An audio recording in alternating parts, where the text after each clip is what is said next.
Saya akan melanjutkan review pendahuluan bagian kedua. Untuk yang pertama, apakah rumusan masalah dan tujuan penelitian sudah sesuai dengan format penulisan ilmiah?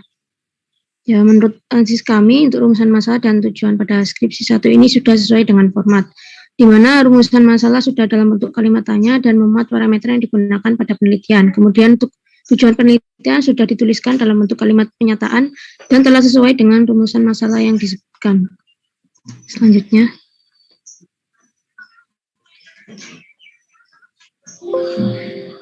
Selanjutnya untuk poin apakah rumusan masalah dan tujuan relevan dengan judul skripsi dan latar belakang. Menurut kelompok kami, untuk rumusan masalah dan tujuan sudah relevan dengan judul dan juga latar belakang, di mana rumusan masalah dan tujuan penelitian sudah sesuai dengan judul dan latar belakang, dan tujuan juga sudah didasarkan pada rumusan masalah. Selanjutnya.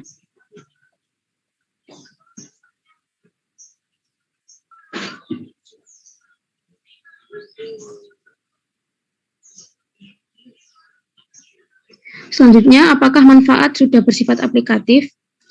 Pada manfaat skripsi 1 ini menurut kami belum bersifat aplikatif karena untuk manfaatnya hanya sekedar memberi pengetahuan mengenai topik yang diteliti dan sehingga dikatakan kurang aplikatif. Untuk saran manfaat yang aplikatif adalah yang bisa diterapkan untuk bidang atau profesi tertentu, misalnya untuk kepentingan pengembangan obat atau terapi antidepresan pada pasien penderita stres agar tidak sampai menimbulkan komplikasi.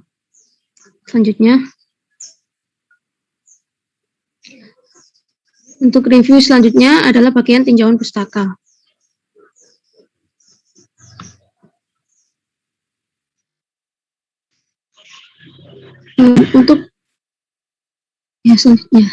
Untuk poin pertama, yang pertama dari 6 subjudul, yaitu mulai 2.1 stres sampai dengan subjudul 2.5 hewan model stres, apakah subjudul dan urutan penyampaiannya sudah sesuai atau tepat?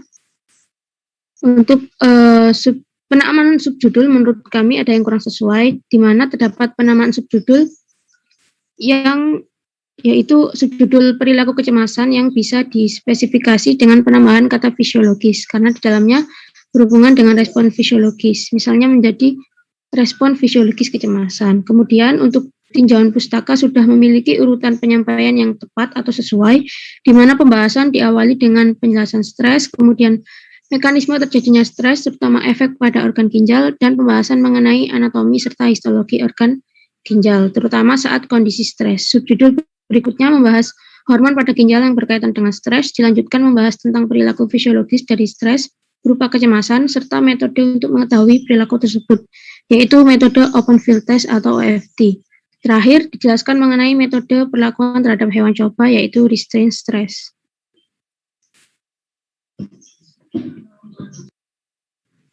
Baik, selanjutnya yaitu apakah terdapat penjelasan posisi penelitian yang akan dilakukan terkait dengan teori dan hasil penelitian terdahulu.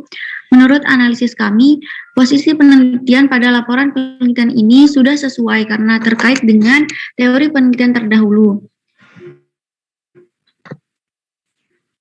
Salah satu kalimat yang menunjukkan hal tersebut yakni pada kalimat kedua, paragraf kedua, subbab perilaku kecemasan, yakni uji ini sangat umum digunakan dalam mengukur dan mengetahui perilaku hewan secara psikologis, serta pada subbab hewan model stres, yakni pada kalimat perlakuan hewan model stres ini biasanya dilakukan oleh para peneliti untuk melakukan observasi terhadap bahan-bahan yang memiliki potensi untuk dijadikan sebagai antidepresan.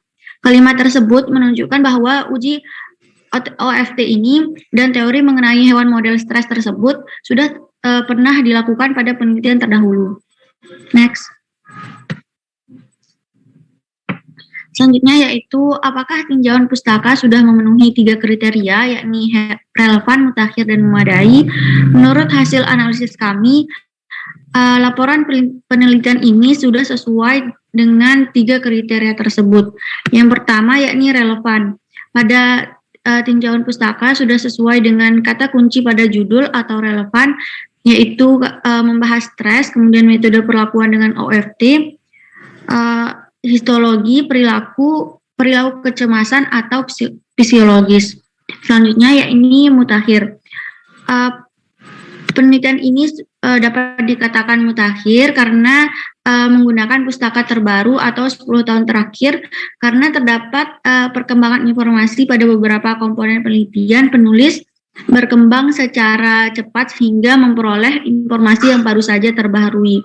Namun pada tinjauan pustaka laporan penelitian ini terdapat beberapa pustaka yang menunjukkan lebih dari 10 tahun terakhir sejak penelitian tersebut dilakukan, yaitu pada tahun 2001, 2006, 2010, 2007, 1999, dan 2008. Selanjutnya yakni memadai.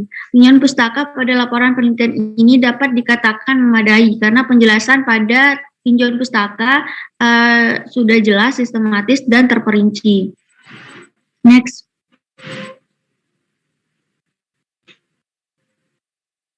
Selanjutnya, apakah setiap alinea diakhiri dengan suatu kesimpulan? Berdasarkan hasil analisis dari kelompok kami, alinea akhir tinjauan pustaka tidak didapati kesimpulan, hanya menyambung pertanyaan-pertanyaan dari sebelumnya. Misalnya pada kalimat terakhir, subjudul stres membahas tentang dampak stres kronis, seperti yang dapat terlihat pada layar. Begitu pula pada subjudul anatomi dan histologi yang hanya memaparkan dengan detail tanpa adanya kesimpulan. Untuk subjudul perilaku kecemasan diakhiri dengan hasil penelitian terdahulu. Sementara subjudul hewan model stres diakhiri dengan pemaparan kelebihan metode restraint stress. Next.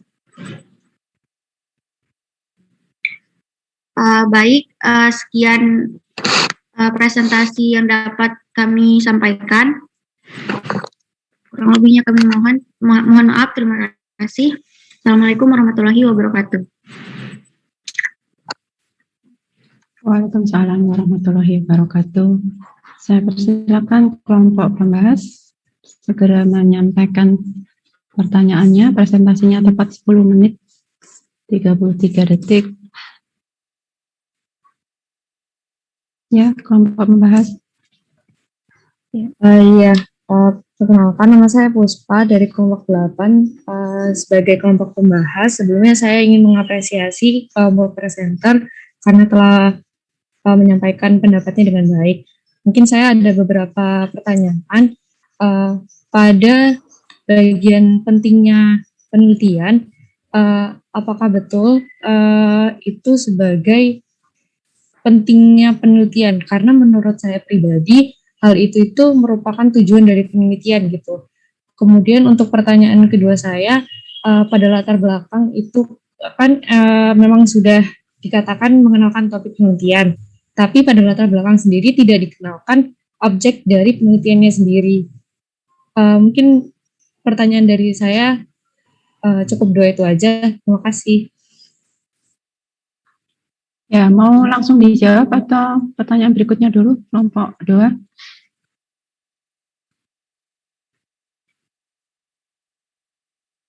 Pertanyaan berikutnya dulu, Ibu. Pertanyaan ya, silakan pertanyaan berikutnya. Pertanyaan dulu semua ya, nanti langsung dijawab. Penanya kedua? Ya, permisi, Bu. Ya.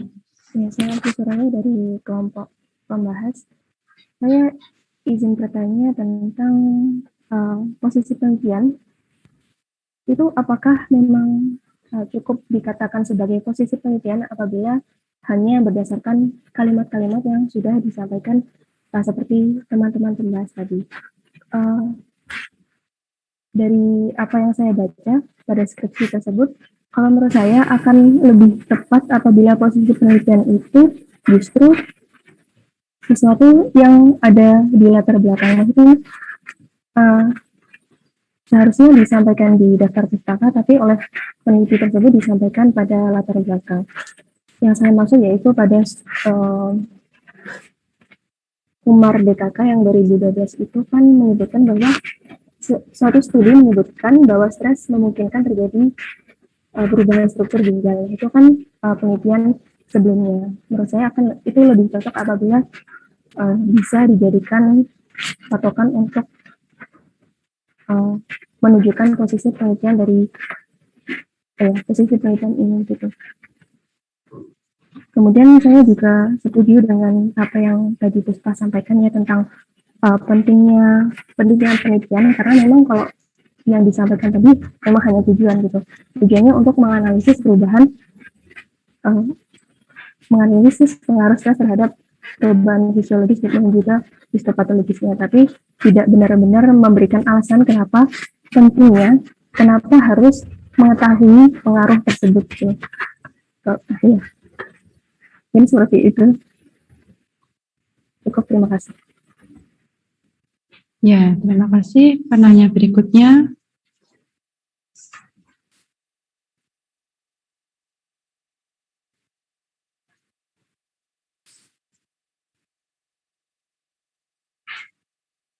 Kelompok pembahas berikutnya siapa?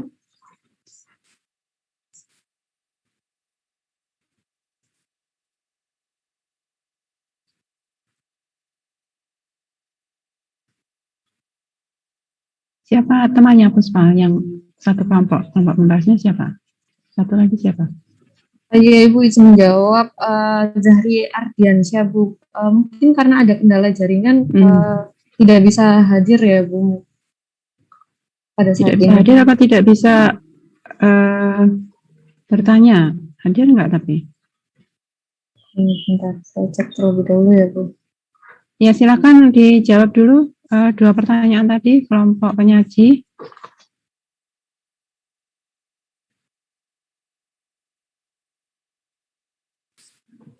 Iya, Assalamualaikum teman-teman.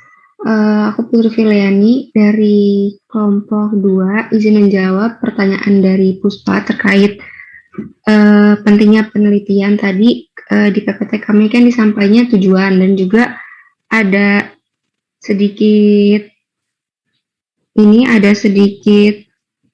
hal lain yang mendorong pentingnya penelitian karena pada penelitian sebelumnya itu hal ini belum pernah terungkap gitu.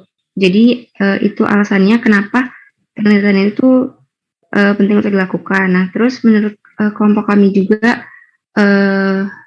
tujuan dari penelitian itu secara tersirat juga dapat menyampaikan pentingnya dari penelitian seperti itu. Mungkin teman-teman ada yang mau menambahkan?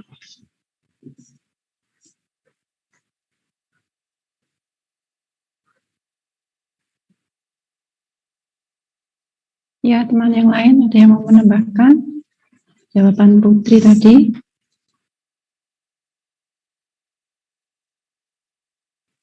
Iya, saya Nuraini izin menambahkan sedikit.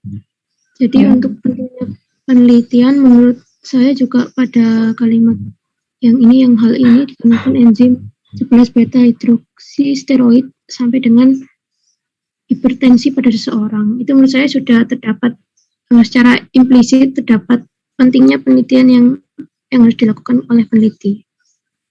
Ini seperti itu teman dari saya. Terima kasih. Ya. Sudah cukup untuk pertanyaan Puspa ya. Untuk pertanyaan Alfi.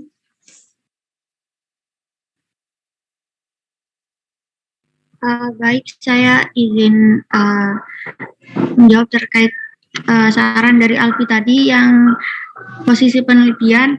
Memang pada laporan penelitian ini tidak ditambahkan hasil penelitian terdahulu mengenai metode pembuatan hewan model stres, terutama dengan restraint stress. Hanya kalimatnya itu menjelaskan tentang penelitian ini sudah dilakukan terdahulu, namun hasil penelitiannya tidak dicantumkan juga terkait penelitian terdahulunya. Mungkin dari teman-teman ada yang ingin menambahkan? Ya, saya izin menambahkan sedikit. Ya, benar yang sudah dikatakan Suci tadi, bahwa pada tinjauan pustaka ini memang sudah dicantumkan teori yang mendukung dari topik penelitian ini, termasuk juga dari penelitian terdahulu. Namun memang untuk metode yang dipakai, khususnya itu yang restraint stress, itu belum ada dicantumkan penelitian dahulu. Mungkin nanti untuk kesesuaiannya bisa ditulis kurang sesuai seperti itu ya, bukan sudah sesuai keseluruhan. Mungkin seperti itu. Terima kasih.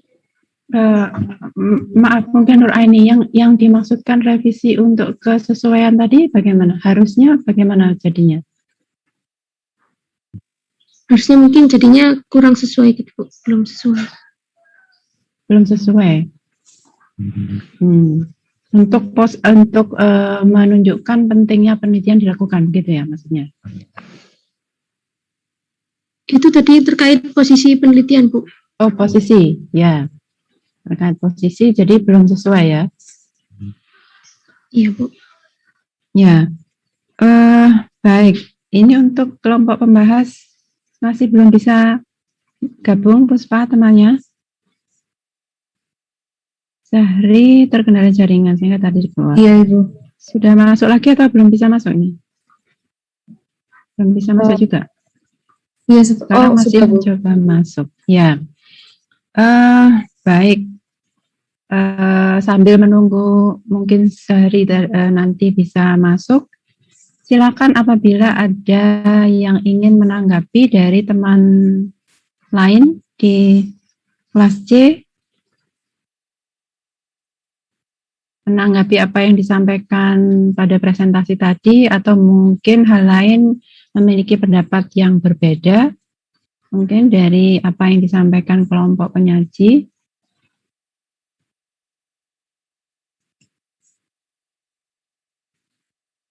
Ya, sambil saya menunggu raise hand ya, saya memberi komentar.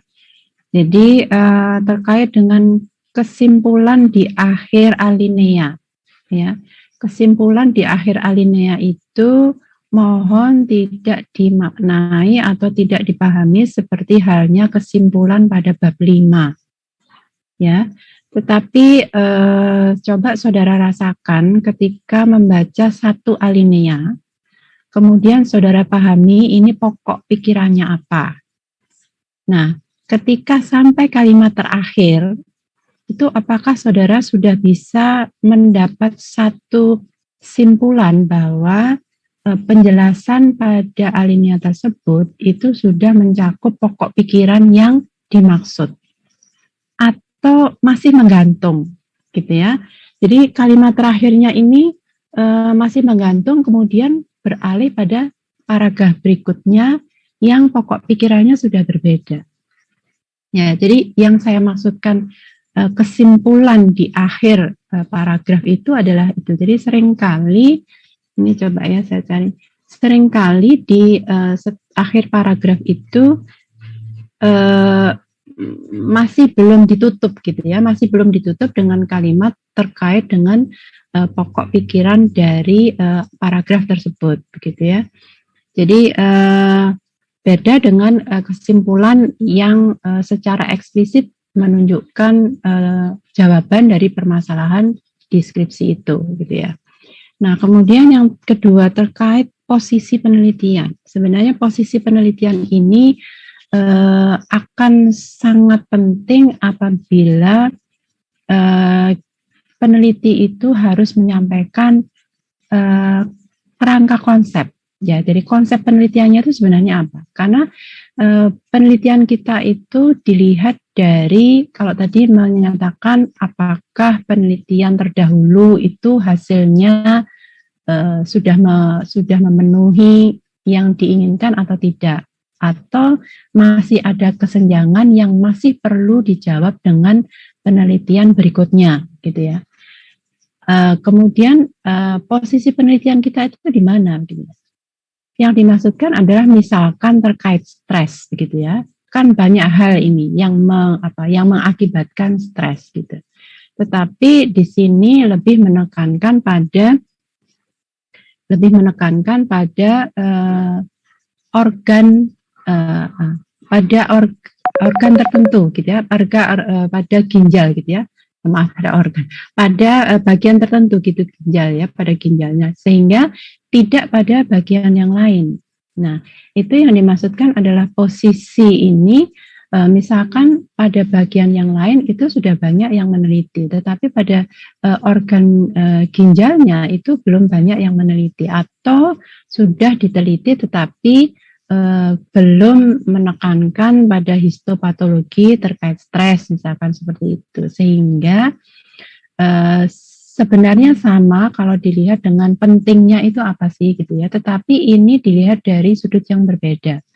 Kalau pentingnya apa, itu yang seperti disampaikan di latar belakang, itu juga secara tersurat atau tersirat itu mengarah ke depan ya. Sebenarnya penelitian saya ini nanti kalau bisa menutup gap atau menjawab kesenjangan, itu ke depannya untuk apa gitu ya. Jadi mohon maaf yang cepat terpikir pada saya adalah terkait tanaman ya, karena saya banyak di bidang tanaman. Jadi misalkan seperti tadi mencari tanaman refugia begitu ya, untuk mengatasi gangguan musuh alami gitu. Nah, ketika saya mendapatkan informasi tentang tanaman refugia yang bagus, itu untuk apa ke depannya? Jadi posisi penelitian saya ini nanti akan di mana gitu ya? Akan bisa menyelesaikan masalah yang mana? Itu juga bisa gitu. Jadi kalau di S1 itu memang kerangka konsep itu masih belum diminta untuk menyampaikan secara secara struktur gitu ya. Tetapi untuk di S2, S3 kerangka konsep itu secara format itu dituliskan di bagian akhir dari bab 2 ya. Kenapa di bagian akhir dari bab 2? Karena kerangka konsep itu membuatnya adalah berdasarkan latar belakang yang dimiliki oleh peneliti dan sekian banyak pustaka yang sudah dibaca. Begitu, sehingga lebih memantapkan bahwa saya punya ide penelitian ini, kemudian setelah membaca pustaka banyak, oh ternyata sudah dilakukan, oh ternyata belum, oh ini sudah tetapi belum lengkap, dan seterusnya, sehingga tahu posisi kepentingan penelitian saya itu di mana dan nanti akan bermanfaat untuk apa, untuk siapa dan seterusnya, gitu ya. Tetapi memang di skripsi ini belum. Gitu. Tapi di tahun lalu itu salah satu presenter itu sudah bisa menambahkan, gitu ya, menambahkan konsep penelitian dari skripsi yang ditugaskan, ya. Jadi itu bisa menangkap ke sana. Jadi memang kalau dilihat agak sama tetapi berbeda begitu ya, pentingnya dan posisi penelitian. Posisi penelitian itu menunjukkan bahwa dia belum pernah dilakukan, pentingnya adalah selain belum pernah dilakukan juga untuk melihat ke depannya untuk apa. Gitu ya. Mungkin itu yang bisa saya tambahkan terkait posisi penelitian. Ada dari teman yang lain, ini kita masih punya waktu 4 menit untuk kelompok ini, untuk skripsi 1. Ada yang ingin berkomentar atau memberi tanggapan? Memiliki? Ya, silakan. Iya, Ibu, itu tadi Zahri yang seharusnya kelompok pembahas sudah bertanya di kolom komentar. Ya, silakan. Ya, mungkin saya bacakan kali pertanyaannya ya. Pertanyaannya, selamat pagi, saya Zahri izin bertanya. Maaf, belum bisa menghidupkan mic karena jaringannya sangat buruk. Pada tinjauan pustaka kan terdapat penamaan subjudul yang belum sesuai, yaitu perilaku kecemasan, di mana di dalamnya juga ada penjelasan OFT. Apakah menurut kelompok 2 harusnya penjelasan OFT dijadikan subjudul sendiri atau bagaimana? Seperti itu. OFT. Ya, silakan dijawab kelompok 2.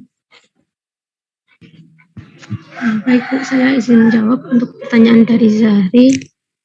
Memang benar bahwa pada subjudul 2.4 perilaku kecemasan terdapat pembahasan mengenai metode yang digunakan, yaitu open field test atau OFT. Namun memang metode ini sangat berkaitan dengan perilaku kecemasan itu sendiri, karena metode ini digunakan untuk mengukur tingkat kecemasan dari Mincit. Oleh karena itu mungkin dapat dijadikan satu subjudul saja perilaku kecemasan yang sudah mencakup untuk pengertian perilaku kecemasan itu sendiri dan metode yang digunakan. Kemudian pada subjudul 2.4 ini sudah dikorelasikan untuk akhir alinea yang pertama itu terdapat kalimat yang merujuk pada alinea selanjutnya yang membahas tentang open field test. Seperti itu. Apakah dari teman-teman ada tambahan? Silakan.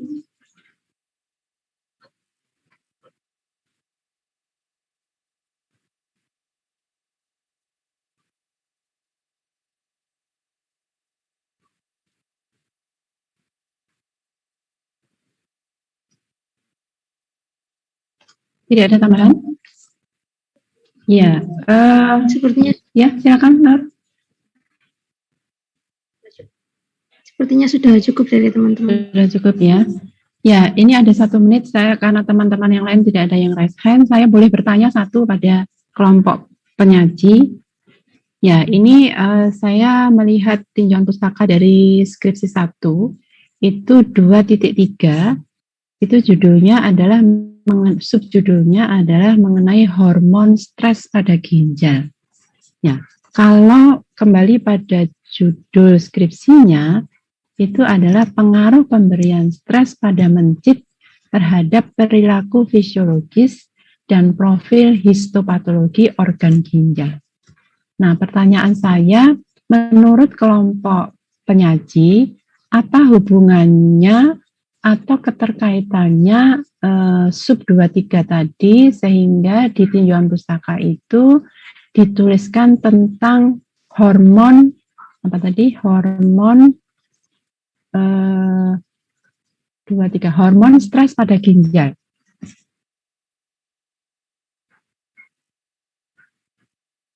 Kira-kira terkait yang mana kalau dikaitkan dengan judul itu melihat perilaku fisiologis dan profil histopatologi.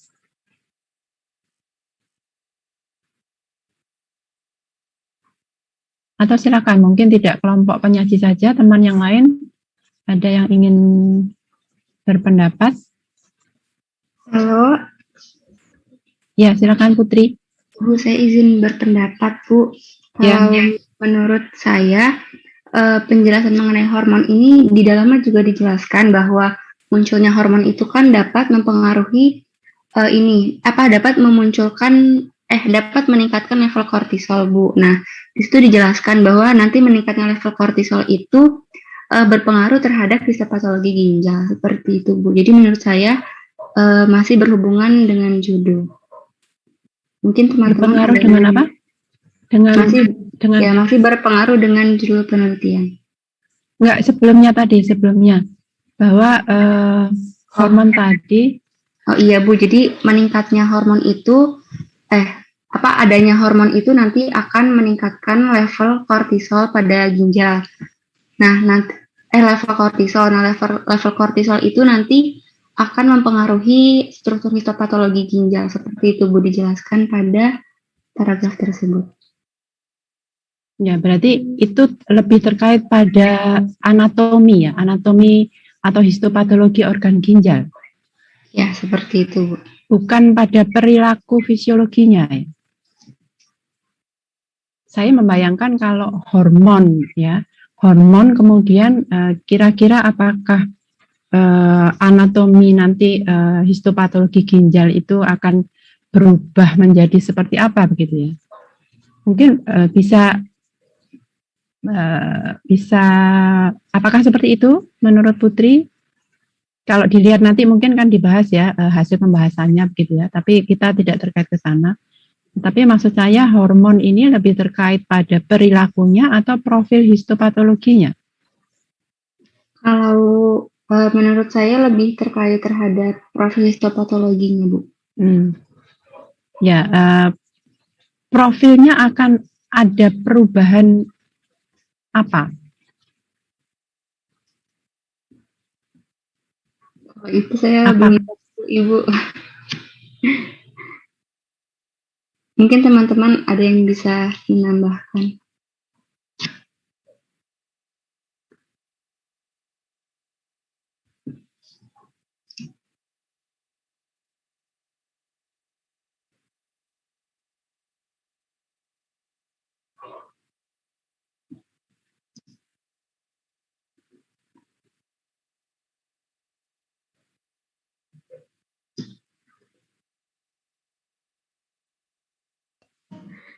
Saya izin menambahkan, boleh Bu?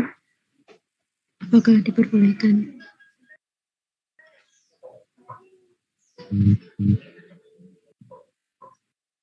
Recording stopped.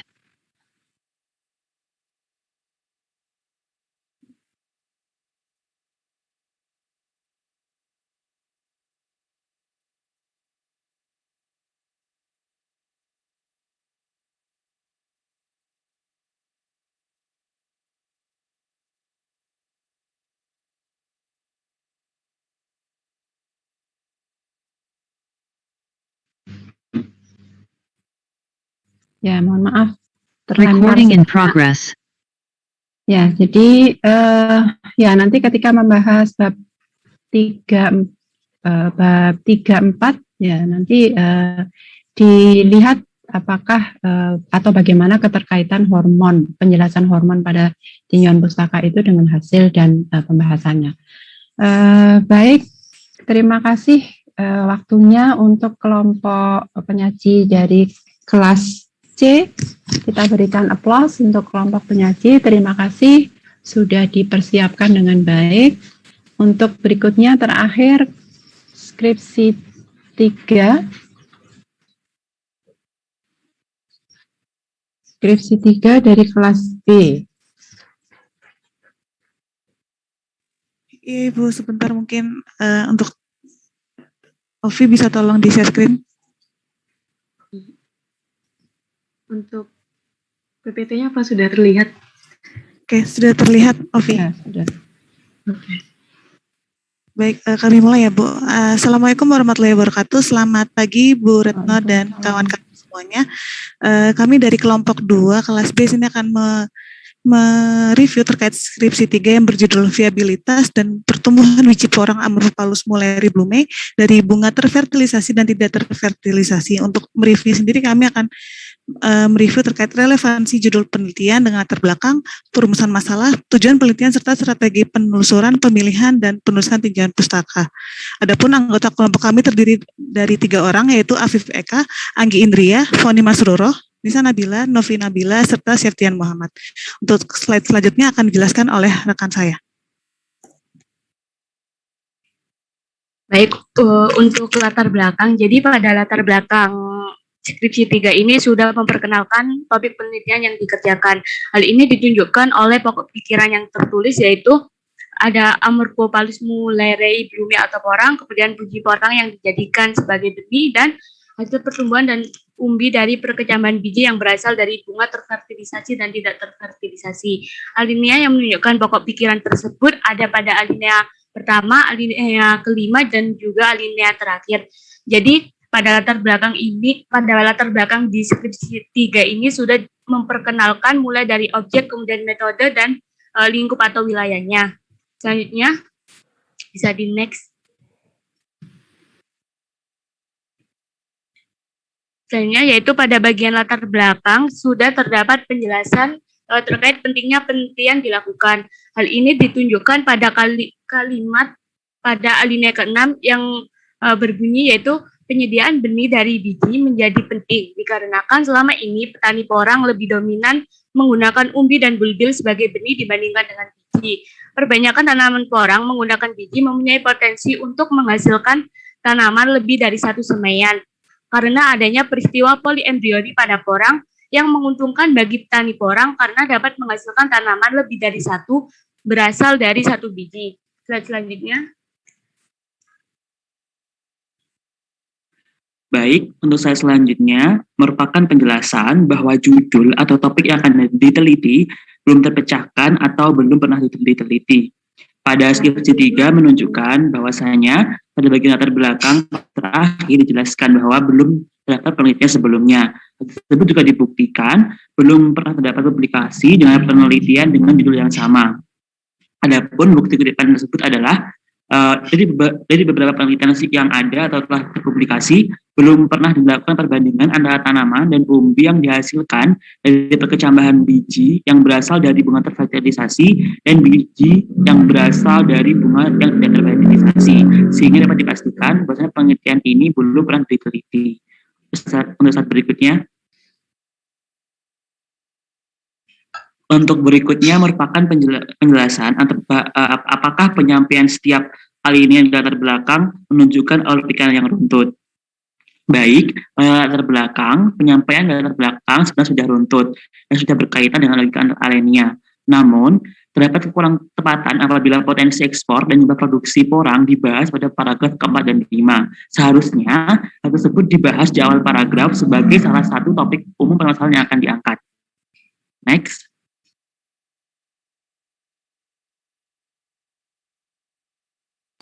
Baik, selanjutnya terkait rumusan masalah dan tujuan. Adapun untuk format penulisan, baik dalam rumusan masalah dan tujuan sudah sesuai, dikarenakan untuk rumusan masalah ini ditulis dengan kalimat pertanyaan yang umumnya dimulai dengan kalimat bagaimana dan diakhiri dengan tanda tanya. Sedangkan untuk tujuan penelitian ini sudah sesuai juga karena ditulis dengan kalimat pernyataan. Sedangkan untuk rumusan masalah dan tujuan penelitian ini sudah relevan dengan judul dan latar belakang karena menjelaskan ide untuk penyelesaian permasalahan di mana adanya terkait daya kecambah biji, lalu persentase biji poliembrio porang, lalu pertumbuhan tanaman baik dari hasilan terfertilisasi dan tidak terfertilisasi serta morfologi dari biji porang tersebut. Next slide, please.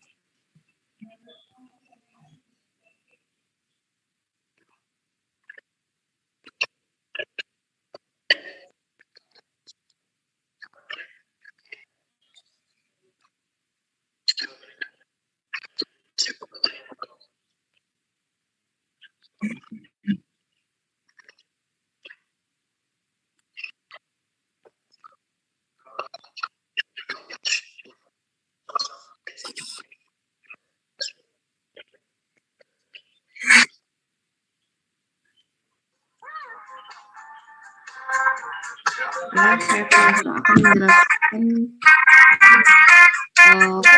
Luis mungkin dimatikan sebentar mic-nya. Ya, terima kasih. Fani Mazra akan menjelaskan mengenai tinjauan pustaka. Di bagian tinjauan pustaka ini subjudul yang ada terdapat 3, yakni ada penjelasan mengenai porang, perkembangan biji angiospermae, dan juga poliembrioni pada biji angiospermae. Subjudul yang dituliskan pada tinjauan pustaka sudah sesuai, yang ditulis dengan runtut mulai dari penjelasan umum mengenai tumbuhan porang dan dilanjutkan mengenai perkembangan biji angiospermae, dan yang terakhir dijelaskan mengenai poliembrioni pada biji angiospermae.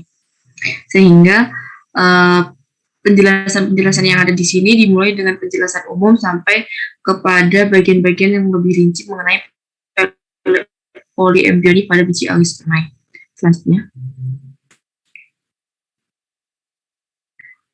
Selanjutnya ada posisi penelitian. Posisi penelitian pada skripsi ini tidak ditemukan.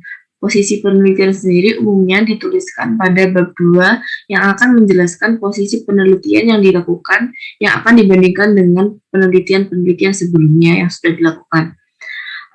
Karena pada skripsi ini tidak terdapat posisi penelitian, saya memberikan contoh mengenai posisi penelitian. Pada contoh yang saya tampilkan di sini terdapat posisi penelitian yang menggunakan yang mengambil dari penelitian sebelumnya yang dilakukan oleh Andriani pada tahun 2013 yang melakukan penelitian mengenai sistem transformasi yang bisa dibaca pada slide berikut.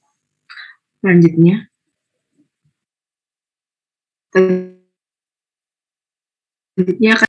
saya Noviana Bila. Selanjutnya saya akan jelaskan apakah tinjauan pustaka sudah memenuhi 3 kriteria, yaitu relevan, mutakhir, dan memadai. Berdasarkan ketiga kriteria tersebut, terdapat salah satu kriteria yang tidak memenuhi, yaitu mutakhir. Pustaka yang digunakan pada skripsi 3 kurang terkini, yaitu mulai dari tahun 1987, 1995, 1996, dan lainnya, seperti yang ditunjukkan pada gambar di samping yang digarisbawahi oleh garis merah. Sedangkan penelitian tersebut dilakukan mulai tahun 2016 hingga 2017. Selanjutnya itu apakah setiap alinea diakhiri dengan suatu kesimpulan. Berdasarkan skripsi 3, masing-masing alinea pada tinjauan pustaka tidak diakhiri dengan kesimpulan. Seperti yang dicontohkan pada gambar di samping, kedua alinea tersebut pada akhir kalimat masih menjelaskan kalimat sebelumnya. Pada akhir kalimat alinea pertama ditunjukkan dengan adanya kata selanjutnya, di mana kata tersebut berfungsi untuk menghubungkan antar klausa. Kemudian pada kalimat terakhir alinea kedua ditunjukkan dengan adanya kata tersebut, di mana kata tersebut menunjukkan suatu objek pada kalimat sebelumnya. Selanjutnya saya kembalikan kepada moderator. Baik, sekian presentasi dari kelompok 2. Apabila ada pertanyaan, dipersilakan untuk bertanya. Terima kasih. Ya, halo Ibu, permisi saya izin tanya.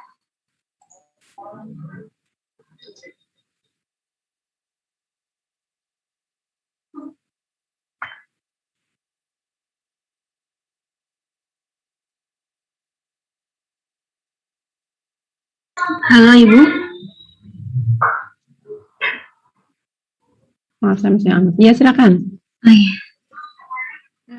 Saya Lydia dari kelompok pembahas dari kelompok 8. Saya mengucapkan terima kasih kepada kelompok 2 karena sudah menyajikan presentasi dengan sangat baik. PPT yang ditampilkan juga menarik. Tapi saya izin menyampaikan pertanyaan, khususnya pada bagian tinjauan pustaka di bagian terakhir yang disampaikan oleh Saudara Novi. Terdapat pustaka yang tidak mutakhir dalam skripsi 3. Di situ disebutkan bahwa penggunaan pustaka tersebut adalah berasal dari tahun 1995, 1996, dan 1987. Pertanyaan saya adalah, apakah penggunaan pustaka yang kuno seperti itu diperbolehkan apabila pustaka tersebut dibutuhkan dan tidak ada pustaka terbaru, seperti itu. Terima kasih. Ya, terima kasih pertanyaannya. Pertanyaan kedua. Permisi Bu. Ya. Saya Faiza Nurabibah dari kelompok 8. Sebelumnya terima kasih untuk presentasinya. Untuk kelompok 2, saya izin bertanya mengenai latar belakang. Terdapat beberapa alinea yang kalimat awalnya itu menggunakan kutipan seperti alinea 3, 4, dan 5. Sedangkan menurut penjelasan minggu lalu, untuk awal paragraf itu sebaiknya menggunakan kalimat dari hasil pemikiran sendiri dan bukan dari kutipan. Apakah pada skripsi ini ada ketentuan khusus atau syarat khusus pada kalimat awal paragraf boleh menggunakan kutipan seperti itu? Terima kasih. Ya, terima kasih pertanyaannya bagus. Kutipan di awal paragraf. Ya. Pertanyaan berikutnya. Baik Ibu. Terima kasih sebelumnya. Saya Rio Aji Kiswantara dari kelompok 8. Saya ingin bertanya, menurut kalian apakah perlu setiap alinea itu disebutkan atau dicantumkan kesimpulan? Kan kebanyakan itu kan tidak disimpulkan kan di alinea. Kan teori atau kutipan itu hanya dipaparkan tapi di akhir alineanya kan nggak disimpulkan. Itu sebutkan menurut kalian gimana? Terima kasih. Ya, 3 pertanyaan. Ada lagi kelompok membahas atau sudah semua? Sudah semua Ibu, hanya bertiga. Ya, baik, silakan dijawab kelompok penyaji. Permisi Bu. Ya. Saya Novia izin menjawab pertanyaan dari Lydia. Mungkin mohon maaf sebelumnya tadi penjelasan saya mungkin kurang. Untuk jawabannya, apabila sumber pustaka yang digunakan itu sudah lama, terlalu lama atau puluhan tahun yang lalu dan tidak ditemukan sumber pustaka lain yang paling baru, maka sumber pustaka tersebut itu masih dapat digunakan atau masih tetap mutakhir. Seperti itu. Apakah sudah menjawab? Maaf, coba diulangi tadi. Kok saya nggak fokus tadi ya? Jadi, dari pertanyaan Lydia tadi, apabila sumber pustaka itu yang digunakan terlalu lama atau puluhan tahun yang lalu, dan belum ditemukan pustaka yang paling baru, maka sumber pustaka tersebut itu dapat digunakan atau masih mutakhir, seperti itu. Ya, jawabannya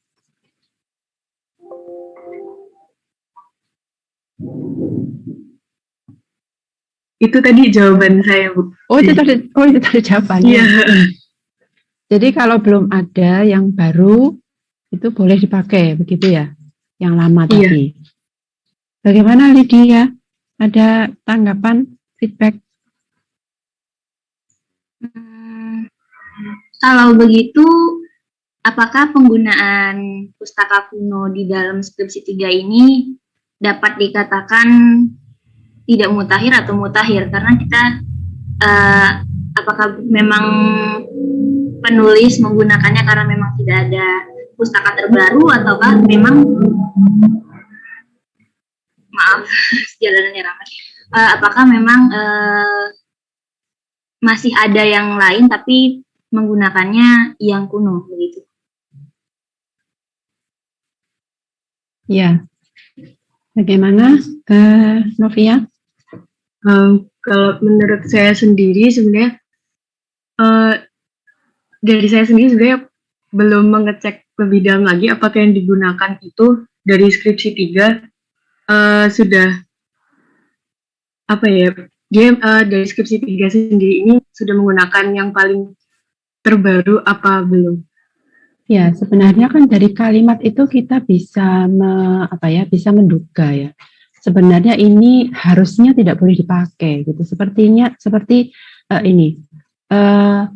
Pada tinjauan pustaka 2.1 ya. Itu ada kalimat orang dapat tumbuh dengan optimal di daerah yang mempunyai curah hujan berkisar 300 sampai 500 mili per bulan. Itu penelitian tahun 1995, berapa tahun yang lalu gitu ya. Nah, itu apakah memang sejak tahun 1995 sampai sekarang itu tidak ada lagi kondisi informasi tentang faktor lingkungan begitu ya. Jadi memang harus kita lihat begitu, apakah seperti tadi penyampaiannya Lydia bahwa pustaka yang lama itu memang benar-benar tidak ada yang lebih baru sehingga itu masih bisa diterima, atau ini menjadi masa sih nggak ada yang lain begitu kan ya. Nah, seperti kalau misalkan taksonomi begitu yang kunci determinasi dan lain sebagainya itu mungkin ya, itu memang referensinya buku yang lama, tetapi hal-hal kalau tadi saya juga aneh kalau Novia menjawabnya, saya belum membaca. Lah kalau sudah mengerjakan tugas mestinya sudah membaca ya.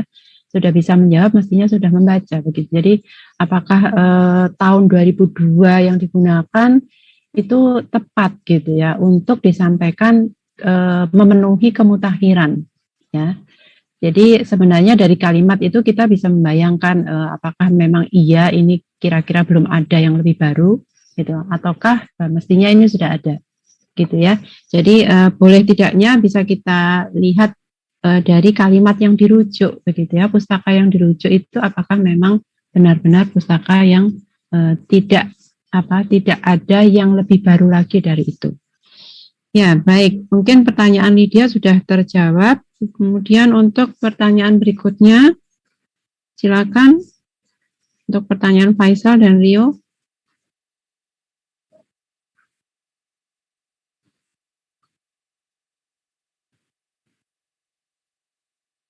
Ya, siapa yang mau menjawab ini? Bu, mohon izin menjawab pertanyaan. Ya, silakan. Rio, terkait kesimpulan yang diharuskan dalam setiap akhir tinjauan pustaka. Dan menurut saya pribadi, untuk kesimpulan yang harus dicantumkan di akhir paragraf tinjauan pustaka itu tergantung gaya penulisan orang masing-masing, Ibu. Jadi setiap orang memiliki gaya penulisan masing-masing yang mana mereka memiliki pikiran atau ide untuk menuliskan pikiran mereka di setiap paragraf yang mereka tulis. Jadi menurut saya untuk kesimpulan itu tidak wajib, tapi tergantung gaya penulisan masing-masing orang, seperti itu. Namun dalam skripsi 3 ini sudah terdapat beberapa alinea di tinjauan pustaka itu yang sudah istilahnya itu menegaskan atau menyimpulkan dari paragraf di kalimat awalnya, seperti itu. Terima kasih. Mungkin dari teman-teman ada yang mau menambahkan? Ya, permisi Bu. Saya Nisa Nabila izin menambahkan. Saya juga setuju dengan pernyataan dari Chef Tian. Memang setiap orang tuh memiliki gaya masing-masing, namun selama memiliki garis merah atau benang merah antar paragraf itu masih ada dan masih sesuai dengan judul penelitian yang dibuat itu, dari saya pribadi itu masih sah-sah aja seperti itu, Bu. Terima kasih. Iya, ini saya sedang membuka tinjauan pustaka 2.1 ya. Kalau tadi pertanyaannya adalah kesimpulan. Saya tadi sebelumnya di presentasi kedua juga menegaskan lagi bahwa memang kesimpulan yang saya maksudkan itu berbeda dengan kesimpulan di bab 5. Dan tadi jawabannya Chef-Tian juga bagus bahwa tergantung cara orang menyampaikan ya. Ada yang secara eksplisit kita bisa melihat bahwa ini penutup dari paragraf itu gitu ya. Jadi di akhir kalimat dari satu paragraf itu memang jelas-jelas menunjukkan itu. Ada yang bahwa itu sebagai pokok pikiran gitu ya. Jadi ini contohnya di 2.1 itu judulnya tentang porang, kemudian paragraf pertamanya itu menjelaskan tentang di mana biasanya porang tumbuh, kondisi lingkungan, ketinggian, curah hujan, kemudian naungan dan tidak gitu ya. Dan yang terakhir ini adalah disebutkan banyak ditemukan tumbuh secara liar, gitu ya. Jadi itu kan sebenarnya banyak pokok pikirannya ya. Jadi lingkungan abiotik, kemudian ada ketinggian, ada secara liar dan seterusnya. Nah ini banyak hal-hal ini kira-kira pokok pikirannya apa ini? Apakah mungkin justru disebutkan di awal? Jadi di awal itu mengenalkan bahwa paragraf ini akan menjelaskan tentang apa, gitu ya. Atau di bagian akhir ditutup dengan tanaman porang itu banyak tumbuh secara liar pada ketinggian sekian dan seterusnya yang sudah disebutkan di kalimat sebelumnya, gitu ya. Nah, jadi pada prinsipnya adalah kita bisa merasakan bahwa satu pokok pikiran itu sudah berakhir gitu ya, kemudian bisa berganti pada alinea berikutnya. Nah itu berarti yang saya maksudkan berarti sudah ada kesimpulannya, entah di kalimat mana gitu ya. Mungkin pertanyaan saya pada template itu mungkin juga kurang tepat ya. Kalau diakhiri itu mungkin nanti akan saya revisi pertanyaannya, apakah ada satu pokok pikiran yang bisa disimpulkan dari satu paragraf gitu ya. Ya, terima kasih jawaban Chef-Tian. Berikutnya untuk pertanyaan Faisal. Iya Bu, permisi, saya Agi Indriawati, ya Pak, izin menjawab pertanyaan dari Faiza terkait pada latar belakang kan terdapat beberapa alinea dengan kalimat awalnya menggunakan kutipan. Apakah itu boleh seperti yang dijelaskan minggu lalu? Memang sebaiknya pada latar belakang itu disebutkan berupa hasil pemikiran sendiri. Namun jika menggunakan kutipan itu sebenarnya menurut saya tidak apa-apa. Namun kalimatnya itu tidak sama. Yang penting kalimatnya itu tidak sama persis dengan pustaka yang dikutip seperti itu. Jadi kutipan dari pustakanya itu dianalisis terlebih dahulu, kemudian membuat kalimat sendiri seperti itu. Apakah dari teman-teman kelompok 2 ada yang menambahkan? Ya, Foni Mahmud izin menambahkan seperti yang dijelaskan oleh Anggi tadi. Jadi pada awal paragraf itu sebenarnya boleh diberikan kutipan sebagai contoh seperti sumber teori, hasil penelitian atau temuan-temuan yang telah ada sebelumnya.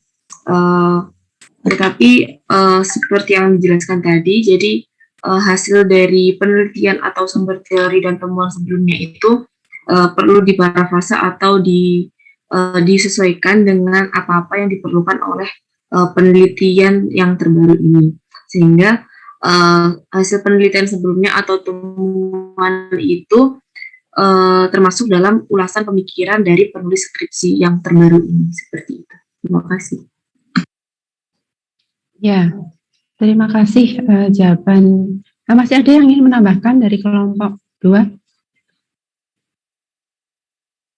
Ya, jadi menegaskan bahwa jawaban untuk pertanyaan Faiza tadi, bagaimana kalau kalimat pertama dari suatu paragraf itu berupa kutipan.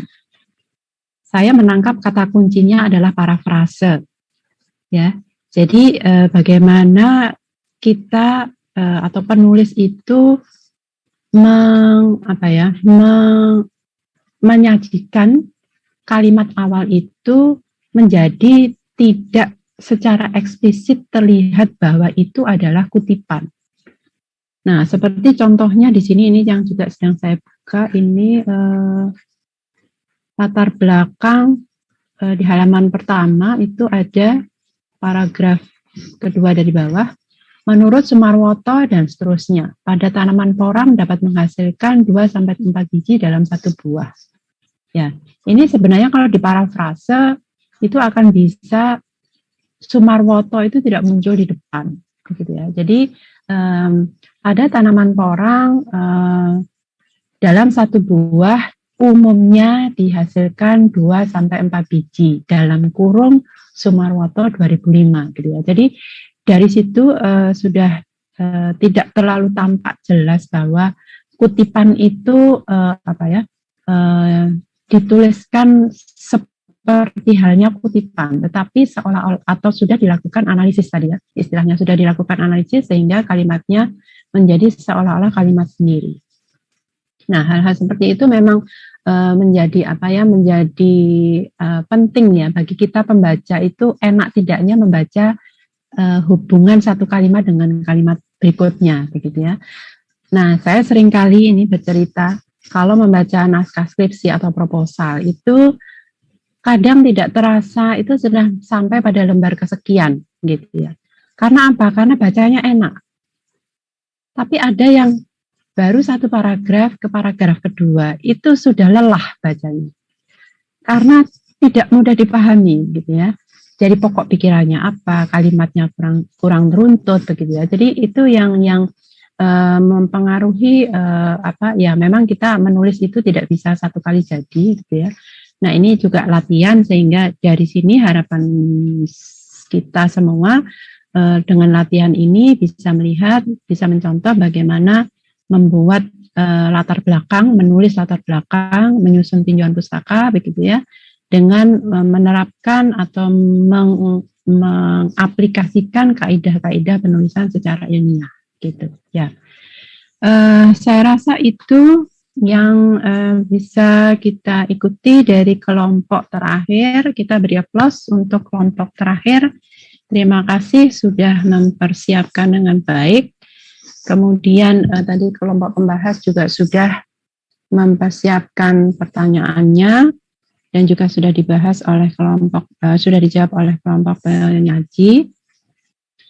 Nah, jadi dari latihan kedua kita, tugas 2, ya harapannya saudara bisa bisa mengetahui gitu ya, bisa mengetahui kalau membaca punya orang lain itu kan biasanya cepat tahu salahnya ya. Tapi kalau baca punya sendiri karena yang membikin sendiri gitu, jadi harusnya dibacakan orang lain, tunjukkan ini kesalahan tulisan saya di mana begitu ya.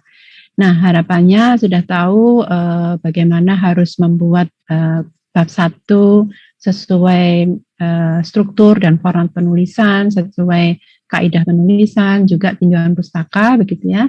Nanti harapannya ketika saudara membuat sendiri bab 1 dan bab 2 itu kalau saya boleh meminjam istilahnya Pak Harjono, itu pembimbing tidak terlalu banyak energi gitu ya, tidak terlalu banyak energi lagi untuk memberi catatan-catatan pada draft proposal atau draft naskahnya mahasiswa gitu ya.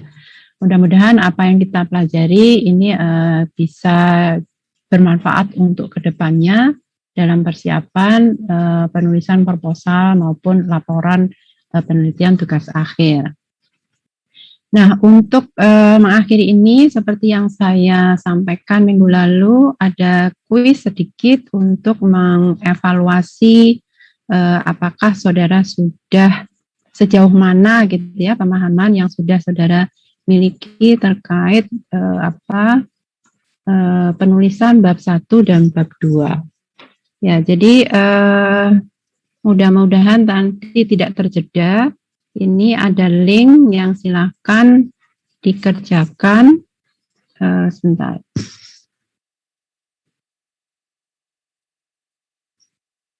Ya, ini hanya 10 soal memilih saja, jadi maksimal 10 menit ya, maksimal 10 menit ya. Jadi ini adalah link kuisnya.